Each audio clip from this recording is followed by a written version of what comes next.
Hi. All right, so our first virtual episode of Betwixt the Shadows, we had the Yeah. Los Angeles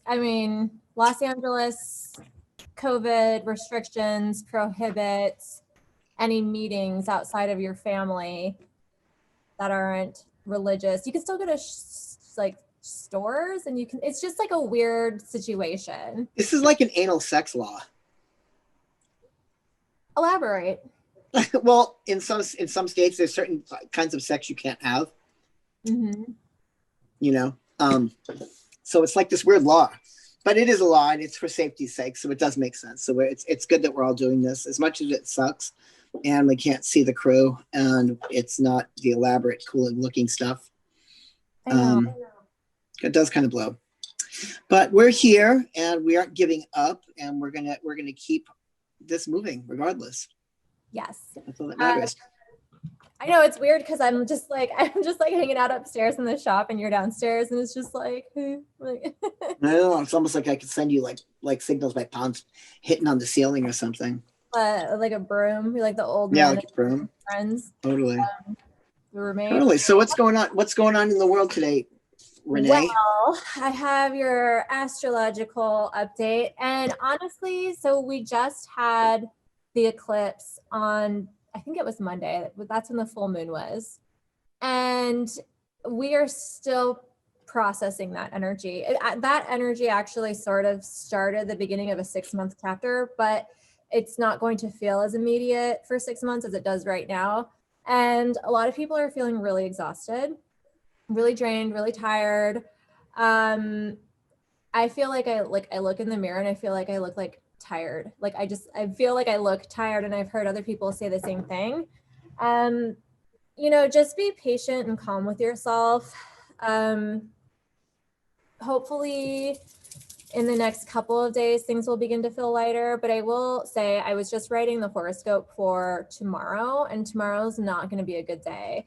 The moon is in Cancer tomorrow. It's in Cancer currently, but will continue to be in Cancer tomorrow. And Cancer is like one of the most sensitive, empathic signs. So it's one of the most emotional signs as well. So our emotions are frayed. We feel exhausted, emotionally drained. And on top of the moon being in Cancer in this like super sensitive placement, it has an opposition to Pluto, which means really deep-seated emotions that we've sort of maybe not really been dealing with or thought we dealt with could come to the surface, but we won't necessarily have a way to release it. So it's going to be hard because we'll be feeling emotional, but we won't necessarily feel like we know how to move past it. Obsessive behaviors can come out in people tomorrow, so avoid stalking your ex's Instagram. Try not to replay scenarios in your head over and over again. We also have an opposition between the moon and Jupiter happening later in the evening. And when I say opposition, it means that the planets are basically in a face-off. They're just like looking at each other from across the room like they're going to fuck with each other, And so the planets are kind of fighting right now with the moon. And optimism might take a hit tomorrow. And Cancer likes to be at home anyway. So if you can tomorrow, that's December 3rd, really just nurture and take care of yourself. December 7th is not going to be a great day either. But those are really the 2 days that I would say look out for until we meet next week. And then I'll have a whole other eclipse to talk about. Other than that, we did just have Mercury, the planet of communication, move into Sagittarius. So the way that we'll be communicating with each other is going to change a little bit. People are going to be in a more philosophical mood. People will be more engaged with, higher thinking and having those types of conversations. And we'll also see, a more broad-mindedness. People will be willing to look outside of themselves more. But that doesn't necessarily mean that like it's going to be like kumbaya, blah, blah, blah, because if people aren't willing to look outside of themselves and see things from a broader sense or a more open sense, then they're going to double down on their crazy. So we'll either have people coming to sort of a place of acceptance and let's talk this out, or people being like, I'm right, blah, blah, blah, and like not having a respect for boundaries.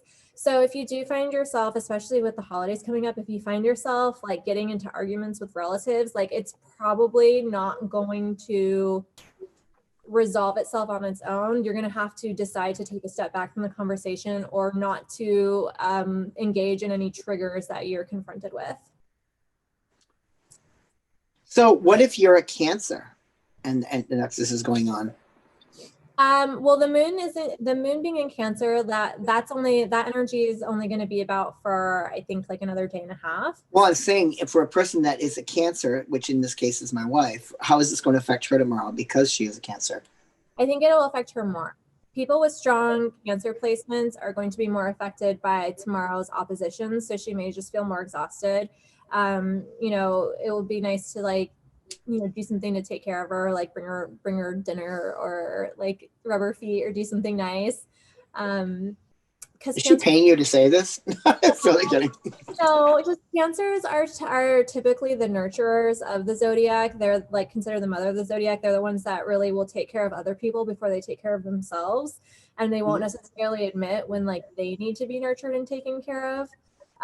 So if you do have like a Cancer in your life or someone with strong Cancer placements, like you actually would want to like just like see if their needs are being met and check in with them and see if they are feeling okay and if there's something that you can do to sort of like you know, make her feel happier and better. Okay. Just show that love. Tonight's a really good night for romance. Tomorrow's gonna suck for everyone. Okay. So what do we got going on today? Just we're gonna go over some topics today. Specifically, you were gonna go over more psychic self-defense stuff. Yeah, but I think that you had mentioned wanting to talk about animal sacrifice. Oh, I do. It's already that time. Sorry about that. No, so I really wanted to address this because it's kind of ridiculous because this nonsense has been coming up, and I don't say that word very often. I'm I'm all about nonsense, but not in this case. And I want to address it on this in this format. And when I say this, I want to preface this by there are certain cultures today that still will do certain things of this nature. But when certain people practice some aspects of different religions, there are times when that comes up, whether it be like certain animals are used in a religious format. And when they're done, the entire animal that's used is consumed. So it's an animal that's normally, that's the fate. But with that aside, I really want to discuss the whole concept of it. I had people, being in the store, I have people asking me all kinds of crazy questions. And pretty much, I have the rule in my shop that nothing is too crazy. People say, they always preface things with, I know this sounds weird, but, and I'm like, look, you're in a witchcraft shop. How weird can it get? So with that in check and in mind, people have brought up to me that they need to do certain sacrifices with animals. And I can tell you, being a 30 odd year, almost 40 year occultist, heavily, it's bullshit, with the exception of what I was talking about earlier. Okay. When things are calling out and asking for this situation where this animal needs to be sacrificed or burned and it needs to go to this energy, they're pulling this information off of really dated history. Right. Okay. So when it says, let's just say, use this lamb in sacrifice. Okay. Look at the time frame that was created. Now, if you looked at head of cattle during that period, if you had 4 heads of cattle and it was the end of the year and you kept all but one alive, you would remove all except for one, and that one you'd want to brave the year to fertilize for the next year to bring more in, and you'd kill the weaker ones in the fall, like we discussed with Samhain. Back then, that animal was worth, if you put a dollar amount on it in today's currency, it would be a lot of money. because this was something that they had to give up that was feeding their children, Survival. and their survival and their home. And so when a god or a deity said, sacrifice this to me, look at the word sacrifice. It's giving up something that's going to make your life absolutely lacking and maybe stop you from moving forward in the world because you want this gift from the gods. So now when people say that to me today, I always tell them the animal sacrifice does not count, because even if it was a $250 animal that you purchased somewhere, God knows where you get it from, and then you did that to it, that's really not a sacrifice. If you want to translate sacrifice today and you're doing a working, you need to make a sacrifice to your God, look at your car payment. Look at your house payment. Look at your cell phone payment. You want to give something up, because if I take away your car payment, how much is that going to hurt you? Right. And now put that against this animal that you didn't raise, that you aren't living off of. And this has nothing to do with the emotional connection to the animal. This is purely on the level that it's pointless. There's no reason to be doing that anymore. You know, if you want to give up something, miss a car payment, take that money and put it in a charity. Right. That's a sacrifice. Don't pay your electric bill, put it into charity. I'm sorry. You know, I miss your rent, give it to the homeless, buy food. That's sacrifice in today's standards. It has to meet the need. Does that make sense? Or it has to affect our way of living. Buying a $300 animal and hurting it and taking it out is not making your life any different. Yeah, so save, huh? No, save an animal. Donate. Yeah, pay money elsewhere. Pay money out of your pocket that could be going into your mouth. Now you're sacrificing. Yeah. Do you think that it always has to be like a money sacrifice, or do you think that people can like consider like some sort of abstaining as a sacrifice? Well, I think that I can't answer that simply because everybody's answer to that is their own. Mm-hmm. You know what I mean? But I'll be damn sure, you know, when a god or an entity is saying, give this unto me and I will bestow upon you this gift that you're asking for, right? They're going to want something that's going to make you, the act of it is making you feel depleted in that area. And it's putting you in rocky times. Yeah. To get what you're trying to get. Right. See what I'm saying? That's my point, is absolutely killing an animal is not the way to do it. Killing any living thing is not the way to do it. That was so thousands of years ago. And people out there still ask those questions. And that's what my point was. This is not about hurting animals. This is about saving animals. I don't get friggin' I don't get too crazy about this usually, but people always ask me, you know, about these type of things and deity and, you know, gods and stuff. The closest thing to the gods that you're ever going to get is your animal, like is voodoo in your hands. My wife's dog, my lizard, they are the gods. They are a superior being to me.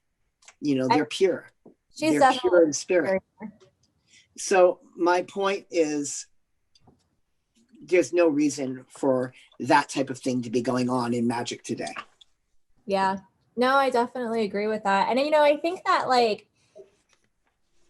as I plug Starbucks, I think that like, if you're looking at sort of like the negative publicity that witches get too, like, you know, satanic panic shit, one of the things that they say is like, oh, witches are sacrificing animals and blah, blah, blah. Mm-hmm.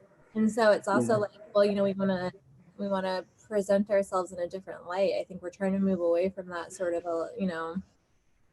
Yeah, I mean, you know, and I believe me, I love animals, but I'm not saying this because I love animals. I'm saying this from a purely analytical perspective on what sacrifice is to you, how Right. it's meant.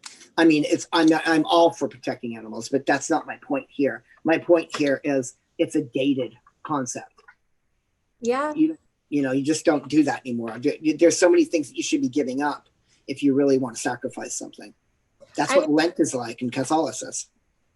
I think that a lot of the reasons why people were sacrificing animals are not really problems that we're having to face in our modern society as well.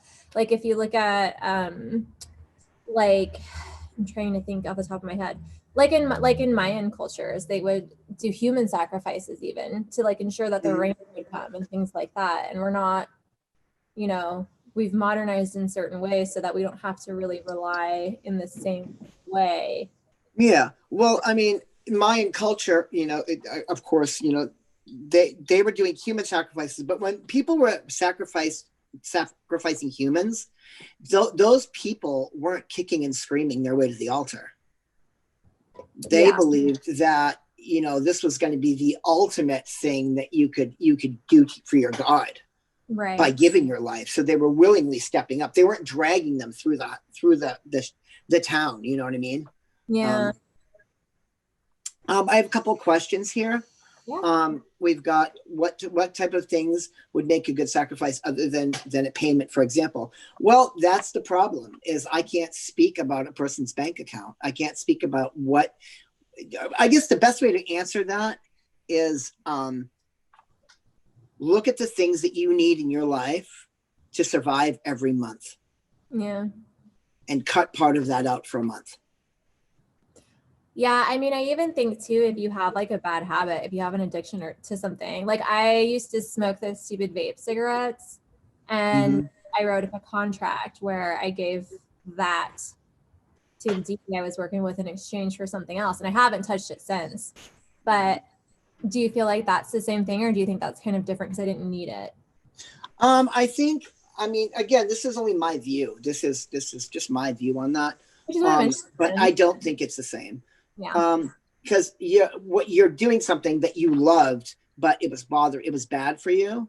Right. Okay. So really, that's really the whole idea, is to take the loss of something that literally stops you from surviving. What if you have a shit ton of disposable income though? Then you should take a very large shit ton of that disposable income and sink it into places that need it. Yeah.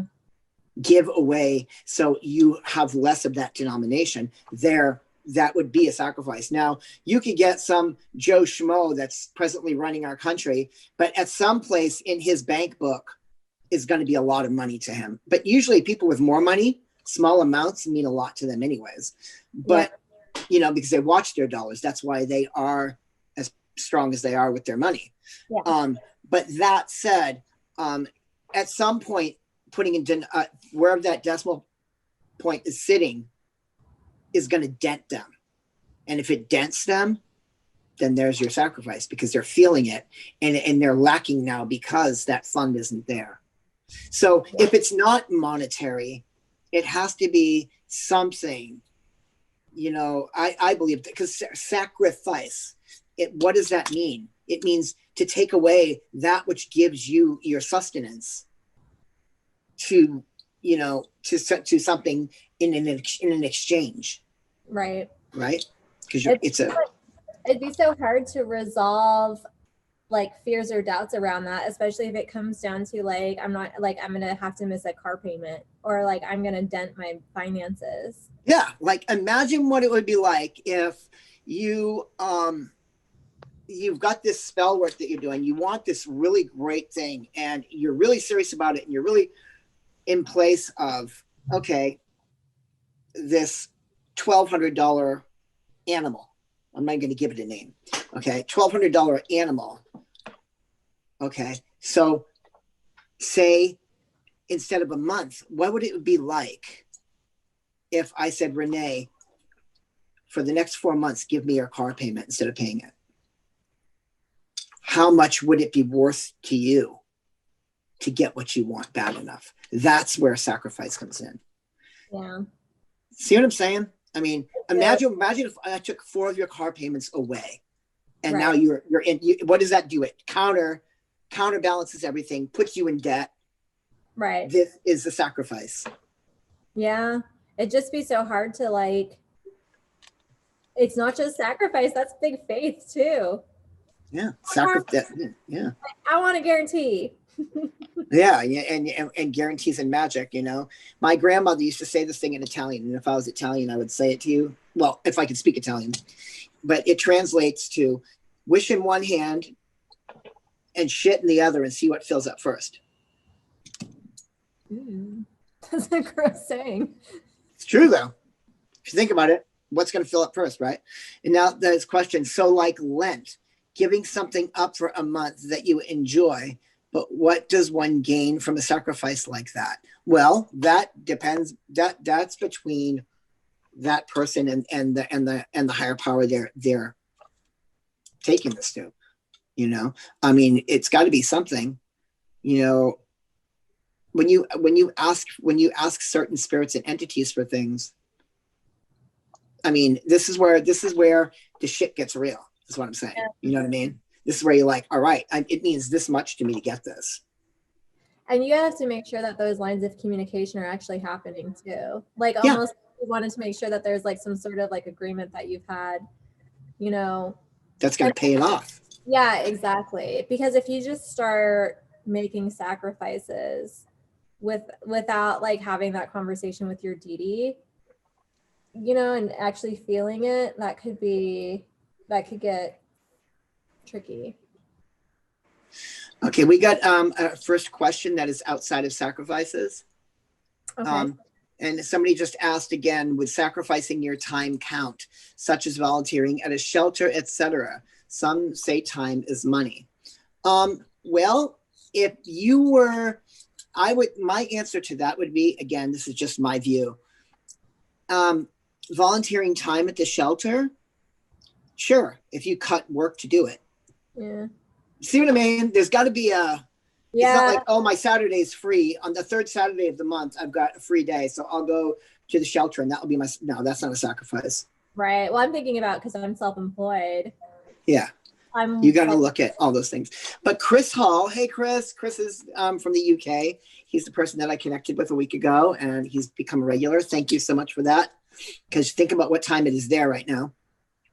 He wants to know on nights of the monthly full moon, what rites do each of you perform to draw down the goddess's moon energies into yourself? I'll let you go, Renee, and then I will come back at that. So for full moons, I mean, a lot of the time I'm not doing a ritual. I do ritual less now that I used to. I feel like a lot of my craft is done through meditation. I do like a good ritual bath though. On the last full moon, I did do a ritual bath where I put, I draw a bath and I have candles that are affiliated with, what energy I'm trying to pull in. So this is going to be so dorky, but on the last full moon, I had a goddess bath and I brought like pretty floral scents in and nice soft crystals I put in my bath, and I lit, pink candles for Venus. And I just tried to call in a light super tapped into, even though I'm a very feminine person. I kind of swim in darker waters anyway. Like I'm comfortable with heavy stuff. So I felt like I needed to call in some light energy. And it will always depend on where I'm at, what I do. If I feel like I'm pretty balanced out, I might not do anything. I might just, I always charge my crystals because I sell crystals online, and I want to make sure that, when I promise that the crystals are charged, that they are. So I'm usually charging crystals. Maybe I'll put out an offering, but whether or not I do any sort of ritual completely depends on how I'm feeling and where my energy are. Okay, so for my answer on that, Chris, first of all my time and my work is usually done on the dark moon. because the dark moon is when I'm most comfortable, and that's the best time for me to work with my goddess, with Hecate specifically. But when I'm doing a full moon rite and I'm doing it with my coven, of course, we can't really do that right now. But in the perfect environment, if it was full moon with my coven, then we would definitely, what we usually do is, there's two ways of looking at it. Are we bringing down the goddess energy before us, maybe to just the altar? Or are we vesseling the goddess within our high priestess? And more times than not, we're vesseling the goddess. And so on that night, we usually will do, our basic full moon opening, get it started up. And a lot of times, I'm trying to say this without giving too much away, because one of the elders of the coven is part of the shadow crew, and I got to be careful. So, so with that said, without giving too much away, what we usually do is, the high priestess will take on the goddess form of Hecate, and we'll bring it down, and she'll vessel. And then from there, we usually do like, it's kind of like veiling. When I say that, what I mean is she has a large like piece of fabric, and each person in the coven will wait their turn. And she will sometimes have with her a box with objects in it, just different objects, and or specific objects. Maybe they're keys this one time, maybe it's stones another. And she'll keep that with her. She'll have this large sheet over her, and then one at a time we'll walk up, go in there in silence on our knees, and then she'll bestow certain words in our ears. And if she feels like it, she'll give us a boon or an object that she feels is poignant to what we need to work on through that cycle. So that would be the way that I normally would be doing full moon rituals. But like I said, dark moon is my personal time. So when I'm doing that, I'm doing a Depnon. The Depnon is the dark supper or the silent supper. And it's usually, people like saying it's the new moon, but I'm very specific about it being the dark moon. When I say that, it's the void of course. It's before the sliver appears of new. So I try to time it to where it is pitch black, like 0001 or 000, to where there's nothing in the sky. Then I'll go and I will do certain rituals that I do, and create my mandala that I've learned through strategic sorcery through Jason Miller, and commune with her that way. And I will usually leave her an offering, and there's an offering, a specific offering of eggs that are stacked a certain way in a certain geometric shape that we do. And they're usually draped with honey and an incense stick in the egg. And that goes to them. And we usually do that. Is that why sometimes I'll come to the shop and there'll just be a shit ton of eggs in the tree at the base? I've never asked, because I was just like, don't ask. It's not worth it. I was just like, this is normal. But now I'm like, that's why there's always eggs out there. Yeah, there was actually there was a bunch of chicken livers out there from another practitioner that comes here. She had to do a specific working with Hecate and certain entities. And when she called them in, part of the deal was chicken livers. Chicken hearts. I'm curious what the difference between that and like an animal sacrifice is. Like if your deity is asking you for chicken heart or something like that, I mean, what do you see that difference as? And what would a vegetarian do if like you're not down with using what would a what? Like what would a vegetarian do if it's well, the person I'm talking about is vegetarian. Mm-hmm.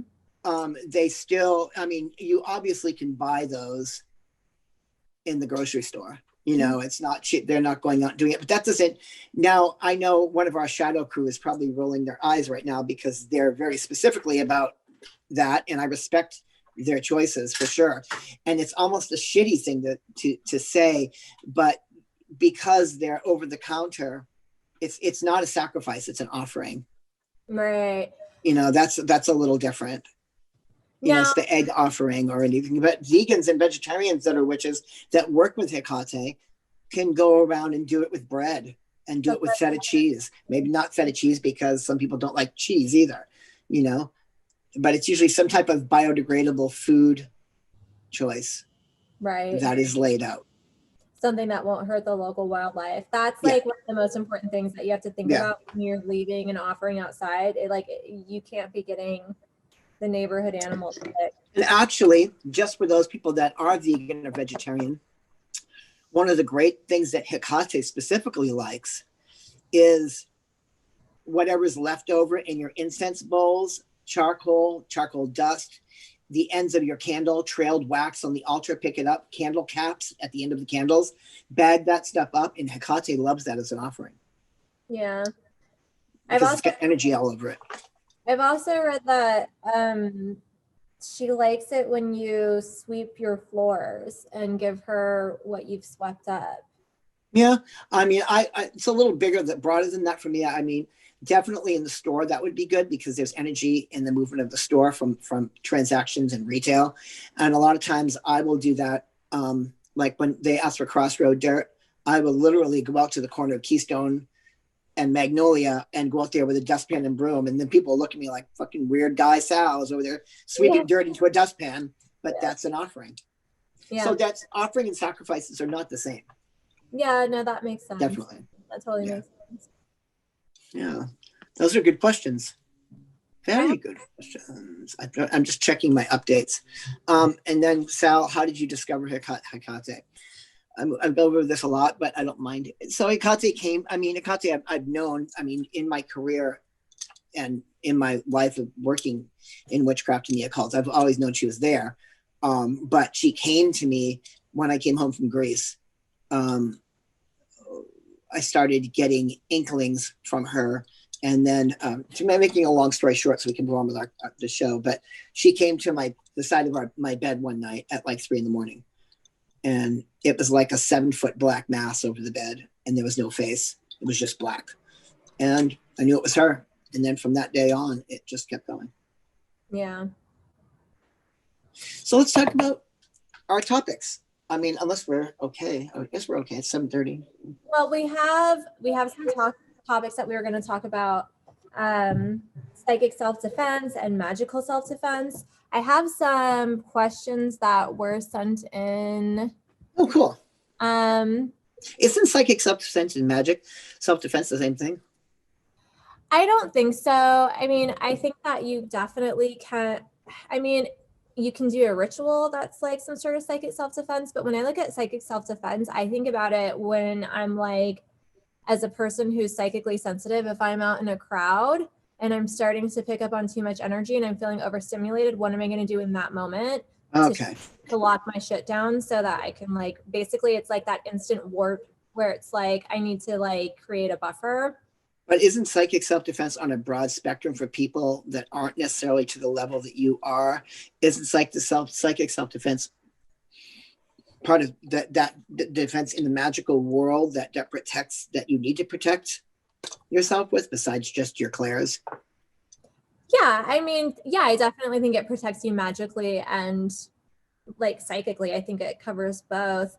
But I think of it, I think about it less in a ritualistic sense, because I feel like if I'm going to think about magical psychic self-defense, I'm thinking about a witch's jar or a house blessing and warding. I'm thinking about all that sort of thing. A reversal spell if you are in need of one. That's when I think of it as a magical situation. But if I'm looking at it just as simply psychic self-defense, I'm thinking about how am I clearing out the energy that I'm picking up in my aura as an empath as I'm going about my day? How am I releasing the energy that I pick up from a client when I've read someone? And how am I able to do that quickly without going into a full-blown ritual or taking an hour to, do whatever, take a bath or anything like that. So I look at it as sort of a maintenance, a psychic maintenance. Okay. For me, I'm sorry.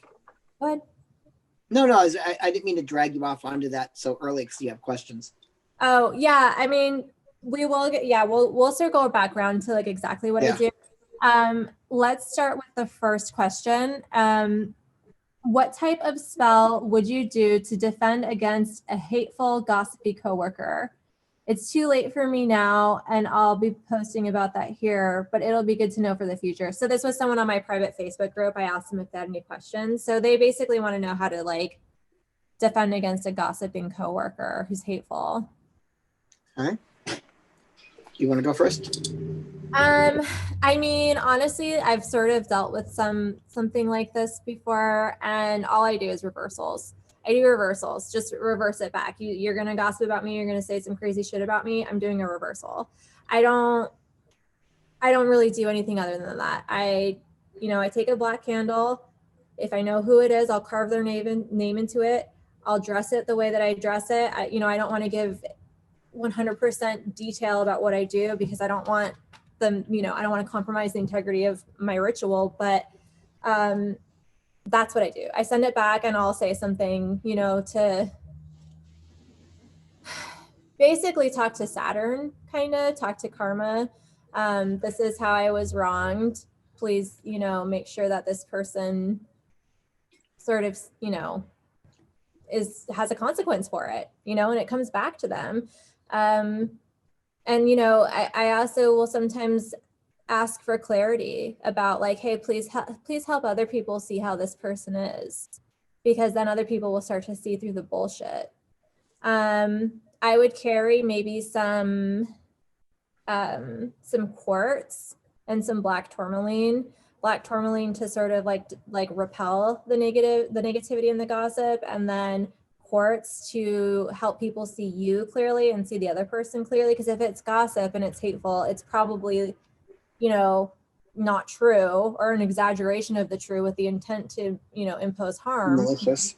Yeah, exactly. So that's what I do. That's, if I feel it psychically, I'll also just say something like in that moment, return to sender, return to sender, return to sender. I definitely would not be doing just reversals are cool. I definitely have used them, but I bind people.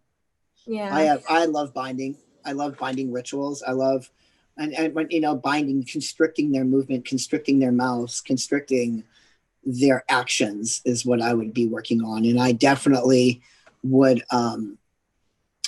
be definitely moving through Saturn as well. Yeah.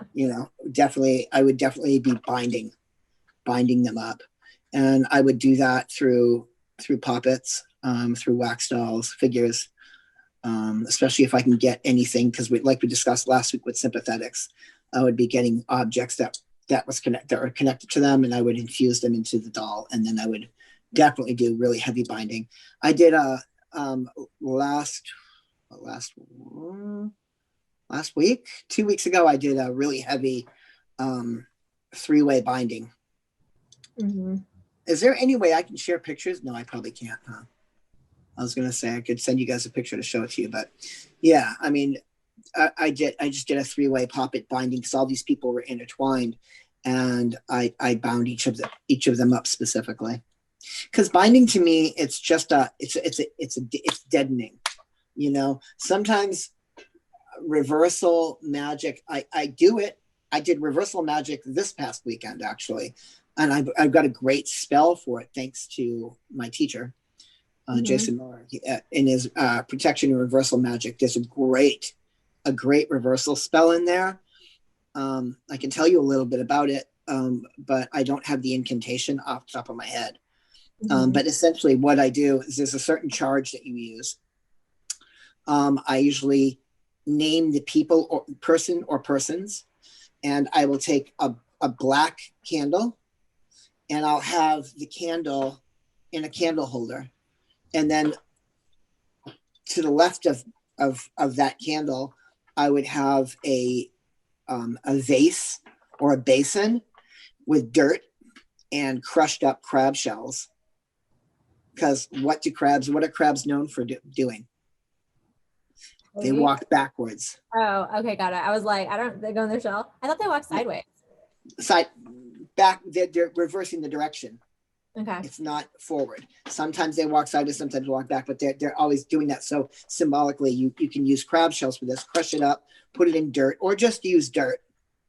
Again, this isn't my spell. This is Jason Miller's. I'm just stressing that right now, but it's a great piece. So you have the dirt and the shells crushed up in this basin. You got the candle lit.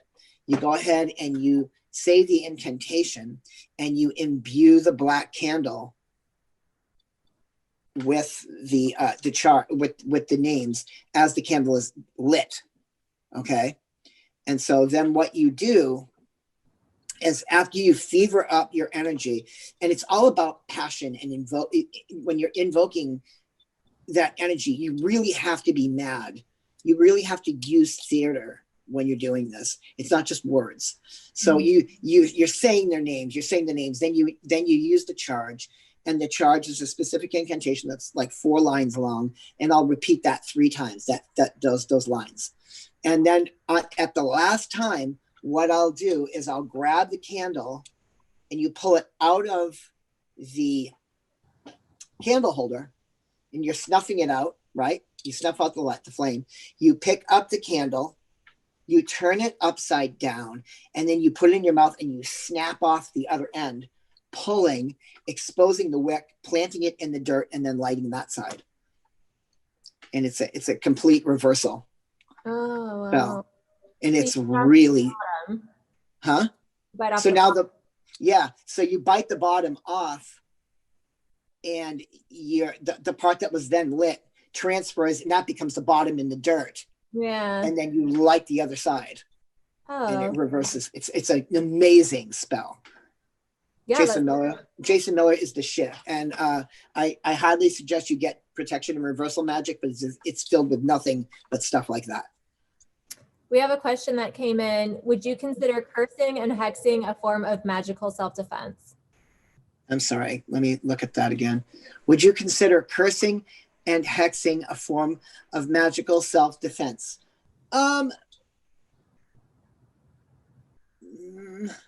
Well, defense, it's more of an offense.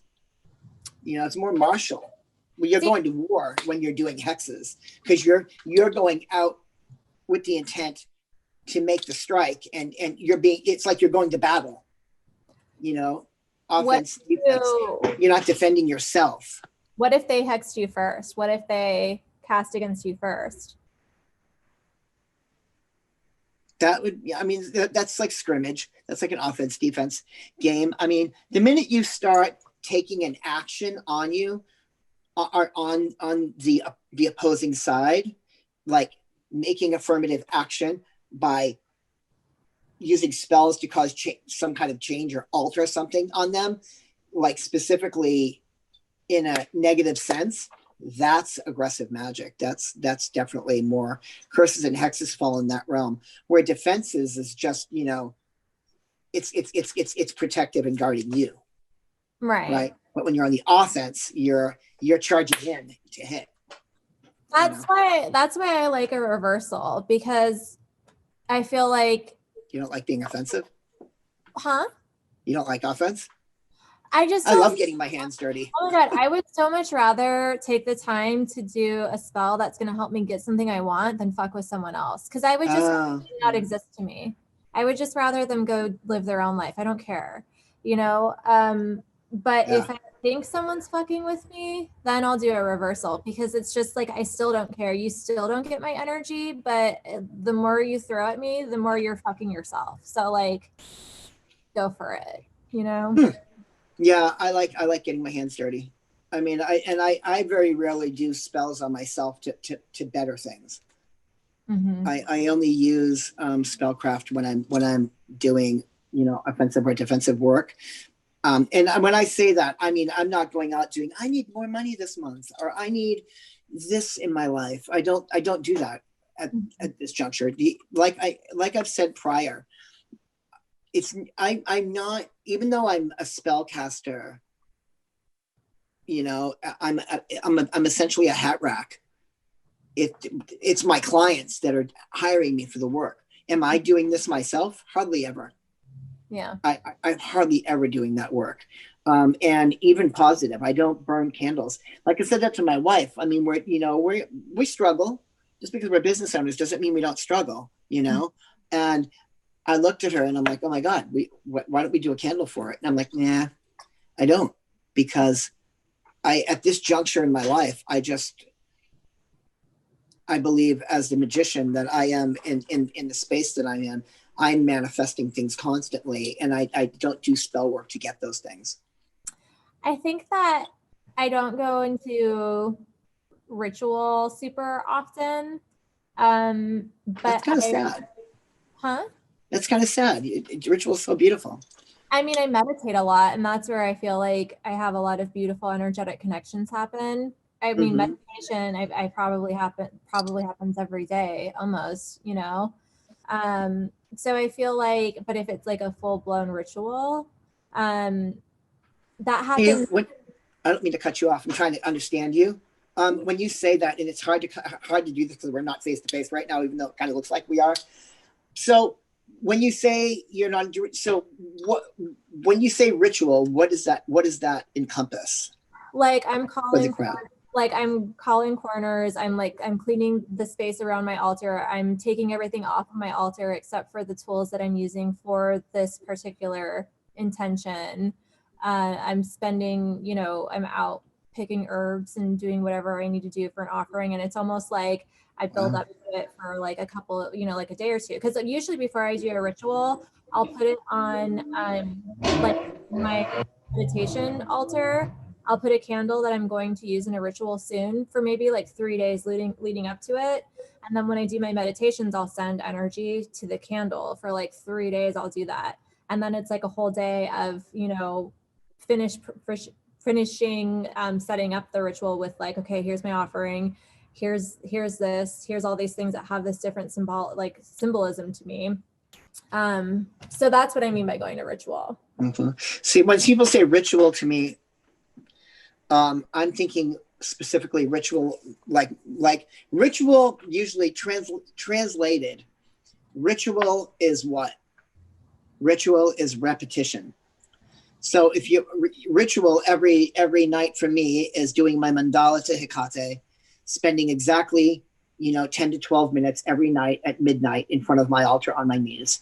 Yeah, that's ritual, because it's something I do if I'm sick to my stomach, if I'm bedridden, then I'm doing it from my bed.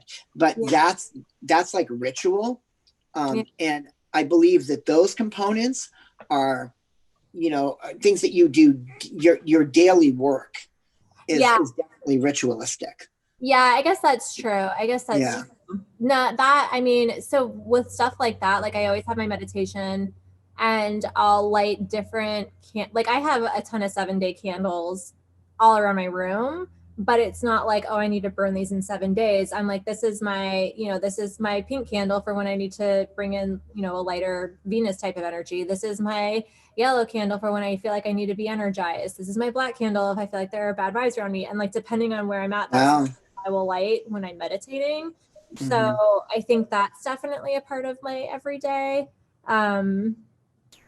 But I don't necessarily feel like I'm like going to do a full like spell, like I'm setting up. Well, that's a spell wouldn't be it. That would be, so a spell is usually a one-off, one-time thing. Yeah. For an end result. But ritual is just, so basically ritual is something you do every day to get through your life. Yeah. It's like when you see people getting on their knees and praying every night before they go to bed. That's ritual. Ritual is it gives you breath. It keeps you alive. Like if I missed a night, mindfulness. Huh? Like mindfulness to me. Give it like that. Yeah, like I like if I went a night without doing my Hecate rituals, I would be freaking out. There's no way I could conceivably do that. And it's really weird because my wife and I both practice together, but she does hers by 7:45 at night. If I cannot do it before 11:56. And I know that without giving away too much, when I go in my mandala, I have a certain phrase that I have to say, and I have to say this certain phrase 330 times. So, and before I say the 330 times, there is 3 pages that I have memorized of ritual words before I get to that point. That's ritual. You know what I mean? Every single night of my life, that's what I do. Yeah. Ritual, daily ritual. But that doesn't mean that like when my coven comes in and we go in the temple room and we're set up, our temple is created for the coven to be able, like, one of my coven members could walk in and one of my coven members could walk in the temple and just go in and just do a spell at the altar without having to call up the quarters, because they're always erected. Right, because that's yeah, the temple is set for that. It's set for that, but then you don't go in there and do anything else. You don't go in there and hang out or whatever. This is specifically that. We got Shadow Crew told us we should move forward a little bit in a minute, so we've got the next question.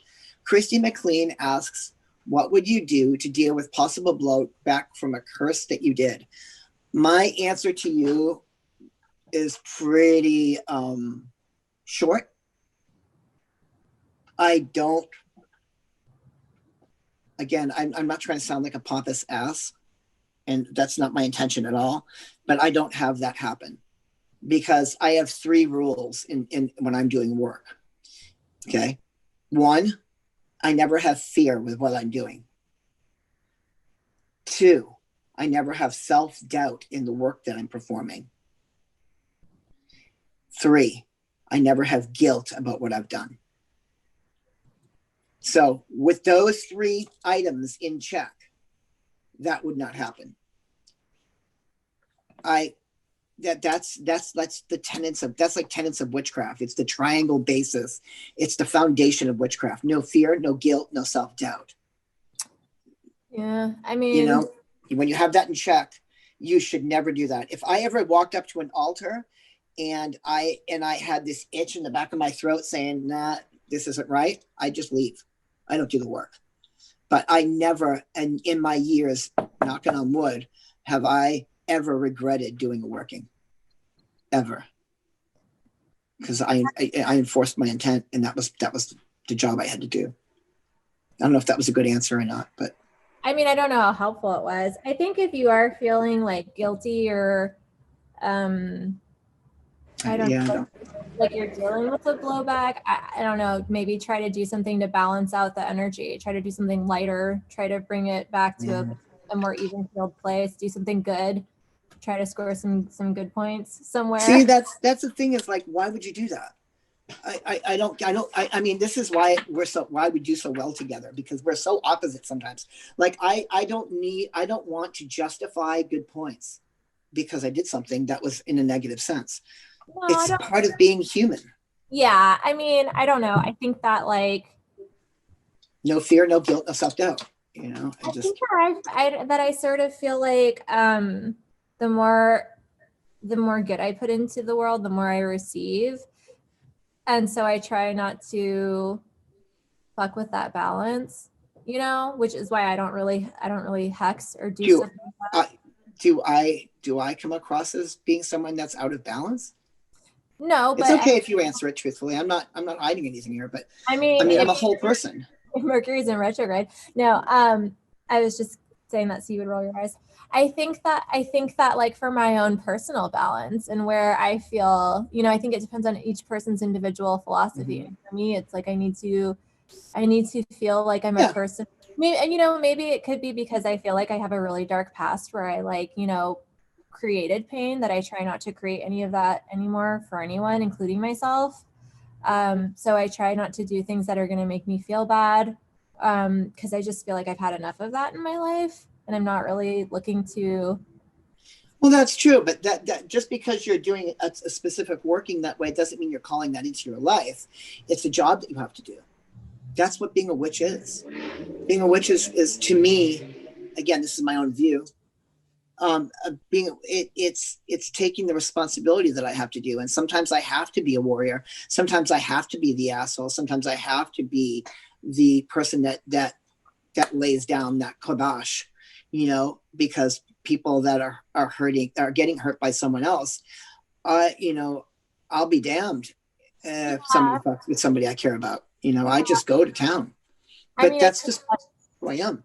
That's a little bit more justified, but to me, that almost feels like that person put negative shit out there, and so they're getting it back. And so to me, that is creating balance, because then you're serving some sort of a justice.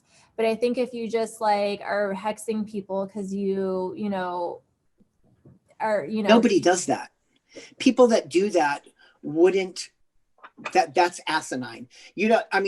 Again, just like the sacrifice thing is asinine. People out there, and I'm not saying you're asinine, I'm saying people that do that are screwed. That's the wrong thing to do. You don't just be like, oh, you know what? I'm in the mood. I'm going to just go fuck. I'm going to go stick a knife in that guy's tire today. That's so juvenile and 15. Yeah. People don't, and real witches and real practitioners, it takes hours to set up. It takes days of planning. Yeah. You just don't be like, oh, I feel like being a dick today. That's not witchcraft. That's just somebody that's got like a short ego. Yeah. A small ego that needs to address. I think this is a really hot topic, but we are getting chimed to move on to the next question on the priests. Okay. I missed. What is the next question? I have one. No, for the ones that were written in advance. Okay. So I like this question. Do you do a closing after each ritual? And what about after a 7-day candle has finished burning? Yeah, well, again, ritual is repetition, and there's usually a beginning and a middle and an end. It's like a song, you get the crescendo, then you're going to drop back down into the end of the song. Mm-hmm. And yeah, at the end of it, there's a closing that's encompassed in that ritual. That's part of the ritual format. As far as building a candle, no, I don't. I do the work. It sits on the altar, which is in a consecrated space, and it's contained. Yeah, that's how I feel too. Once the candle burns out, that's the release. That's when it's going. The moment that candle's lit, it's done. On your end. Well, no, meaning the moment it's done, it's already reached the aether, and right. It's doing its job. Chris from Britain again, yay, wants to know, in regard to psychic magic and self-defense, then Sal, Renee, what are the absolute fundamentals of understanding and practicing it to its maximum effect? I'm not sure if I'm reading that right. Chris, so he's responding to us discussing psychic and magic self-defense. Yeah. It says then Sal, Renee. I'm not sure what he's saying. I guess he's saying, Sal, what do you think? Renee, what do you think? Yeah. All right, I'm gonna let you go first. Please. I think that for me, I guess I'm more of the psychic angle on this. I think that meditation, and I mean getting real with your meditation practice, 20 minutes a day, at least 5 days a week. That's the core, because when you're in a meditative space, you are becoming more aware of your own energy, and you're becoming more aware of the energy that's happening outside of you. And a lot of the times when empaths have these issues where they're picking up the anxiety of other people and they're picking up the negative vibes of other people, it's because they don't know how to separate themselves from other people. They don't know what that line looks like. They don't know how to feel that something has come in that isn't theirs until it's too late and they're exhausted and they feel emotionally drained for reasons that they can't necessarily understand or explain. So I think that meditating for 20 minutes every day, practicing the ball of white light that I've talked about before, feeling what energy feels like in your hands. I like to do this thing, if you're going to practice channeling, I like to do this thing where I try to make my personal energy just as clear and pure as I can. So I'm not looking at my pain. It doesn't mean it's not there. I'm not looking at my sorrow. I'm not looking at my anxiety. I'm not looking at my stress. I'm just being present, and I'm just allowing myself to be in my own energy. And then I will call in someone else's energy. And I will basically think, so if I wanted to channel Sal, I would get to this clear part of my energy. And then I would just try to imagine, what does it feel like to be Sal? And then I would see what emotions come through. Am I feeling something in my stomach? Does that mean I'm nervous? Am I feeling something in my heart? Does that mean I'm sad? Do I feel excited? That's how you can start to practice. Okay, this is what it feels like when I'm tapped into someone else's energy, and then release that. Say, okay, thank you, and release it. Bring yourself back to this sort of pure space, and then you can feel your own stuff again. And this is also how you can learn how to release your trauma and release your pain. If I'm really trying to take care of myself psychically, and there's some, especially if I'm doing like some sort of shadow work, and I know that there's some sort of sorrow that needs to come up, that's going to be a hard, heavy meditation session. Meditation sessions aren't always light and easy and happy. Sometimes I really feel like sadness coming out of my chest, like it's pouring out of my chest. And I just have to be okay with feeling that for however many minutes it is that it's happening. And then, call in a resolution, call in peace on the situation. I mean, I've had memories come up from when I was a really little girl. And, when I'm in a meditation and I'm having like a really weird memory from when I was a kid come up, and I'm feeling anxious and I'm feeling anxiety and I'm feeling sad, I just have to let it pass through and be like, okay, I'm at peace with what happened, and this is okay. And I'm releasing this energy that I was afraid to face at a certain point. So I think that these are all things that you need to learn how to start practicing, because then you can say, okay, I know where this energy is coming from. It's either coming from within me, it's coming from outside of me, or it's coming from a memory. And then also just calling in your protection, calling in your light, knowing who your guides are. I see with my third eye, I see beings around me, and sometimes they're mythical creatures, and sometimes they're, people that I used to have a family connection to, or anything like that. And so if I feel like I need a protection, like a psychic defense, if someone's wishing me ill, I'll ask for my protection to come through. One time I saw my grandma with red eyes, breathing fire. Like whatever wants to come up, wants to come up.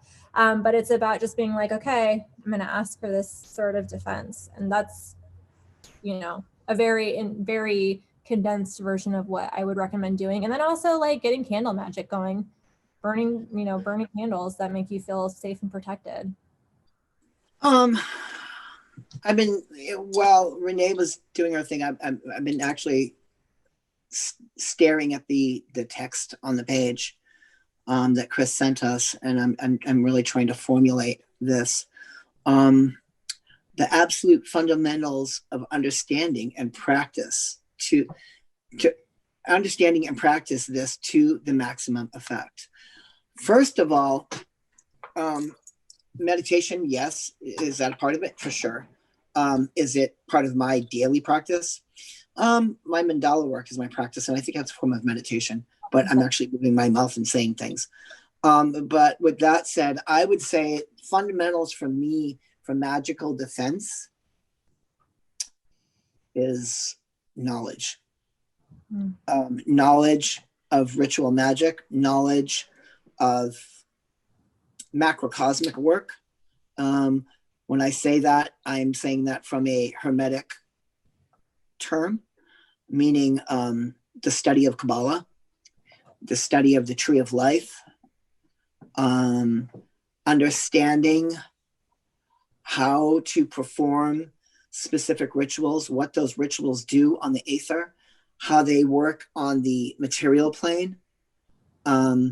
If I want to do work on the macrocosm, I would do a different ritual with certain words and resonant tones and God names and gestures of hand movements. So I would say the fundamentals are definitely a really strong structure and background in ritual magic.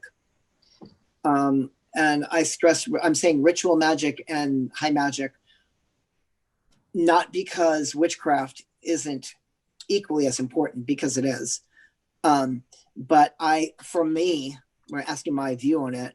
For me, I would be going to high magic for that, because I tend to look at the tree of life and Kabbalah and stuff like that for more macrocosmic work with my my Godhead. What is Godhead? Godhead is when you're one with the divine light of Keter, and you draw it down into yourself, and it's like the hand of God on the head, but not in the Christian sense. It's deity coming down, or the HGA, which is the Holy Guardian Angel, and everybody has their own. And I would call in my HGA, and that would be the basic fundamentals of doing that. And to understand how to do that, I would definitely be reading really important books. I would read Mystical Kabbalah by Dion Fortune, Psychic Self-Defense by Dion Fortune, The Golden Dawn by Israel Regardie, Garden of Pomegranates, Israel Regardie. You can find any of these type of pieces. Donald Michael Craig, Modern Magic, great book. These all have rituals that will teach you these defenses. And that would be the foundation of where I'd start. I don't know if that was a good answer or not, but that's where I would be. What are some of the other questions we have? I know we have some, and I don't want to go away not answering those.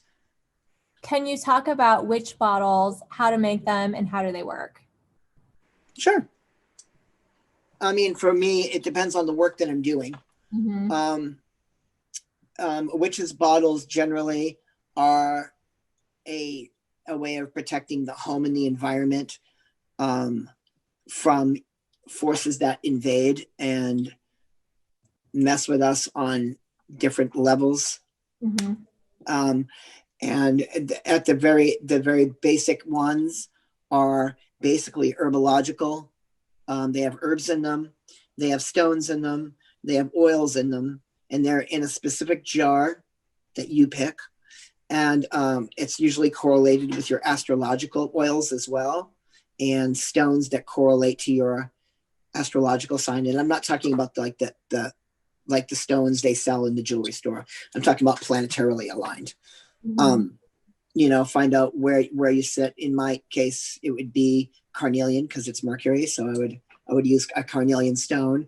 And I would correlate all those things and build it. And what I would do, I either would have it in my window, and occasionally I would be burning, I usually burn 3 candles on it. I'll do like a black candle to remove any energy, especially when it's a new bottle. And then I will burn a planetary candle that matches my sign, again, orange. And after that, I would burn a white one to bring in the calm and the protective qualities of that. And every once in a while, I would repeat that process with those there. Mm-hmm. You can also take that jar if you want, if you have the property, and bury it on your space out by your front door, or technically under your porch, which is a perfect place.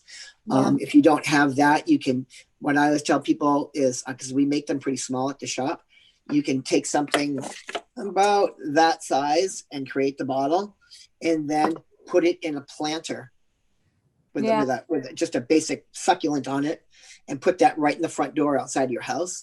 So that's one. And then there's more of like a witch's bottle, which is more defensive and offensive. We're dealing more specifically with magic, counter magic type of things. And that would be what we discussed last week with urine, bent nails, glass, shards, pieces of metal. Huh? Hornet's nest. Yeah. Oh yeah. Did you see what I got? I just got these in. I got a bunch of nests in.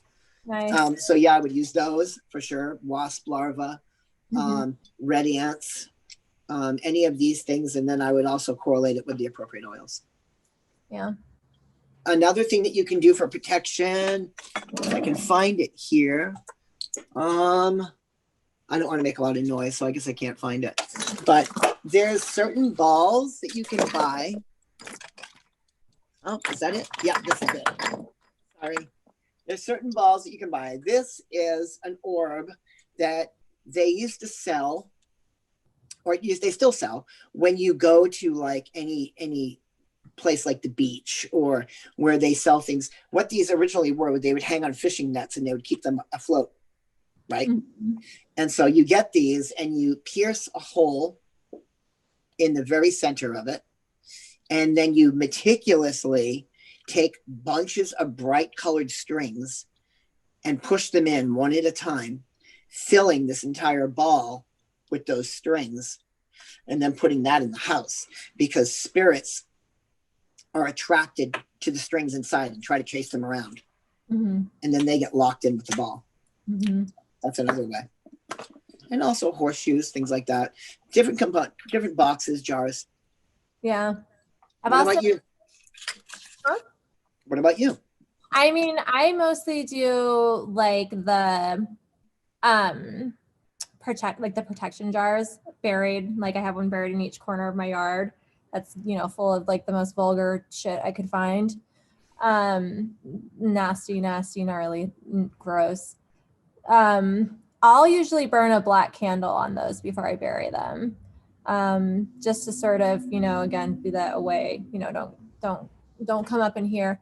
But I have done I've done little spells where I have little just like cutesy jars, like glass jars where I put my petition in it. And you know, depending on what I'm trying to call in, like if I want to make a prosperity jar, like I've made prosperity jars and I put those, and those are the types of things that I put in my window because I'm trying to like shine a light on it.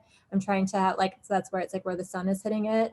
That's like, I'll do that with things that I'm trying to draw in. Typically I'll put those like in the front facing windows of my house because I'm trying to attract that. That's cool. Thanks. What is the other questions? So this is the last question that I have.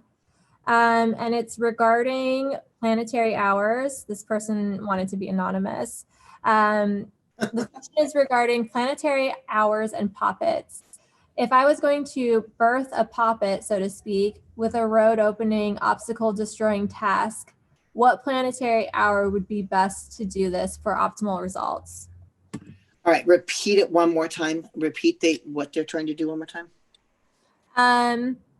Okay, so they want to birth a poppet, basically, and they want it to have the intention to basically have the task of like an obstacle destroying task. Like basically they're saying like a road opener, obstacle destroying task. And they want to know what planetary hour would be best for the optimal results to like what hour should Mercury. Mercury. Yeah, that's what I was thinking. Yeah. Yeah, I would make an orange puppet, an orange doll.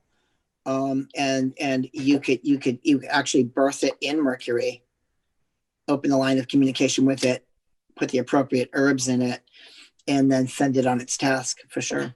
Yeah. I would definitely go into Mercury.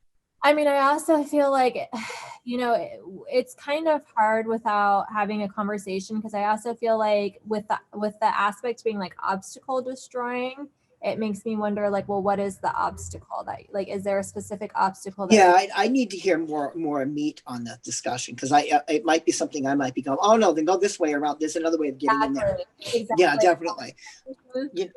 And a lot of times, you know, you can multiply your planets. You can do it on, you can like say, I'm trying to think something, create an action, maybe creating a communication line, but maybe the communication line is governed by justice. You know, the communication is going back and forth with the lawyer. So your side of the case is heard. Therefore, this is the end result, is to get justice to be in your favor. What you could do is you could go ahead and do it in the day, do it on Thursday in the Mercury hour. You could combine the planets to do the work.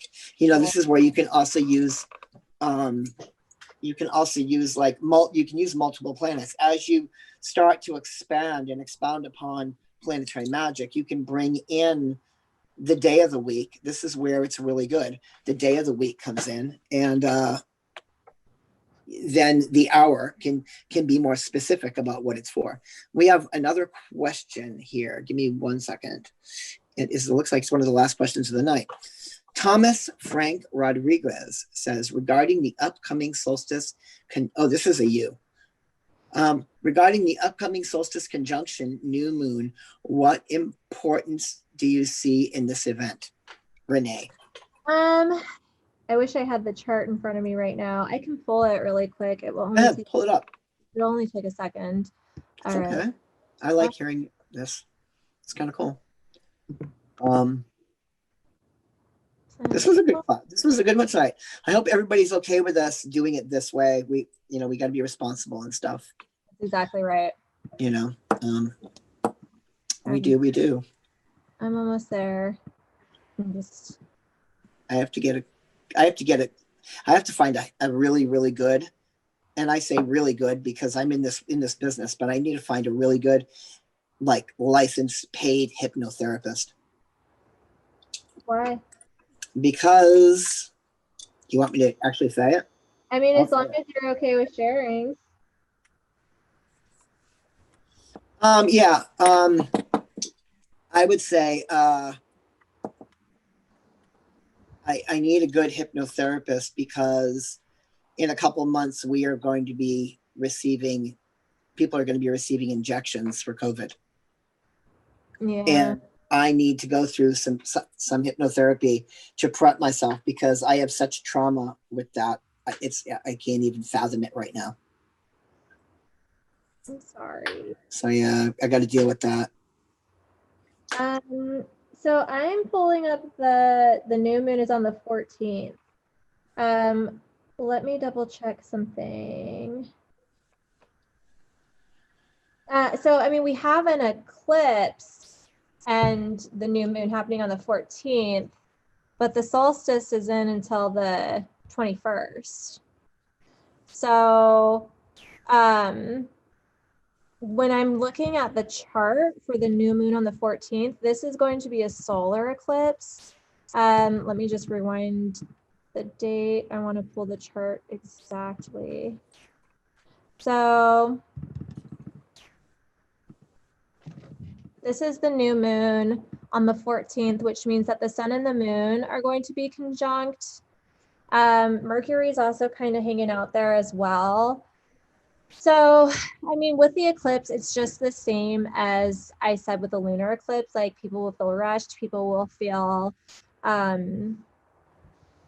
like emotionally frayed. There's going to be a lot of themes around ego as well. I think probably I'll talk about this a little bit more on the next episode, just because I haven't really sat with the chart. But I'm looking at it now. I don't know. I mean, it's hard because eclipses are always super unpredictable. And the energy is really erratic, which is why actually a lot of astrologers say that you shouldn't really perform magic on a solar or a lunar eclipse unless it's a releasing sort of spell. Can you summarize for me what he's asking? I'm not really sure. So regarding the upcoming solstice conjunction. New moon. Yeah, I mean, I'm looking at the new moon, but the solstice and the new moon are not on the same days. There is an eclipse happening on the new moon, which is maybe where they got that idea from. So that's sort of why I ran with that. But the solstice is the 21st, I believe. It is the 21st. So they're different days. They're not happening on the same day. Okay. I made Yule incense there. It'll be coming out this week. The Saturn-Jupiter conjunction. So that's the grand, conjunction. And that chart I'll probably speak of a little bit more once we get closer. That happens on it looks like on the 15th, but I have to back up the hours. It could be late on the 14th. It also would depend on what coast you're on. So that will happen pretty late in the evening on the 14th. So I get what you're saying with that. So, I mean, the grand conjunction, there's a lot of different views about it because Saturn is restrictive and Jupiter is expansive. And so there is there are a lot of people who have an optimistic view on what this is going to mean and what this is going to bring forth. But I also think that like good things will come for people who basically, I know that Sal doesn't like the concept of karma, but no, I don't mind. I like hearing this. Actually, I'm learning something right now. Don't ever doubt that. I'm always going to want to learn. Just because I don't do it doesn't. I appreciate you. I appreciate what you have to say. You know. So, I mean, I think it's really going to be about like, you know, are you on top of your responsibilities? If you're on top of your responsibilities, then you're going to be rewarded for it. If you're slacking, if you're not on top of your responsibilities, then your problems are going to become bigger. So really, I would try to make sure that if you have any outstanding debts, then you're on a payment plan before that hits. If you have any parking tickets, make sure that you pay them before, you know, you start to hit late fees. If you have been procrastinating with your goals and procrastinating with your times, then, you know, more stuff is going to pile up. So it's really going to be about how you're managing your responsibility and how you're managing your time. And I also think that, you know, it's going to be a good time for good people and a bad time for bad people who have malicious intent and people who have ill will for other people who, you know, don't feel happy, so they don't want other people to be happy. I think it's going to be a bad time for those types of people. But for people who are generally good spirited and good hearted, then there's more rewards coming that way. But you do with that Saturn being conjunct Jupiter, with them being right on top of each other like that, I mean, your problems can become bigger if you're being irresponsible. If not, then you prosper. Right on that, Renee. That was a really good ender. I think this was really cool. I want to thank the Shadow crew. Even though they're not with us here, they're still doing a lot of work on the other side of this, making it available. I want to thank each and every one of them, and again, welcoming Grace into the crew. She's really helping produce this and keeping us on our time. John and Jackie, you guys are awesome. Thank you so much. Renee, thank you for all your amazing information. And you guys, thank you for tuning in. And please send us more questions, and we'll be posting what this is about next week. And there's Voodoo saying goodbye. Oh my God.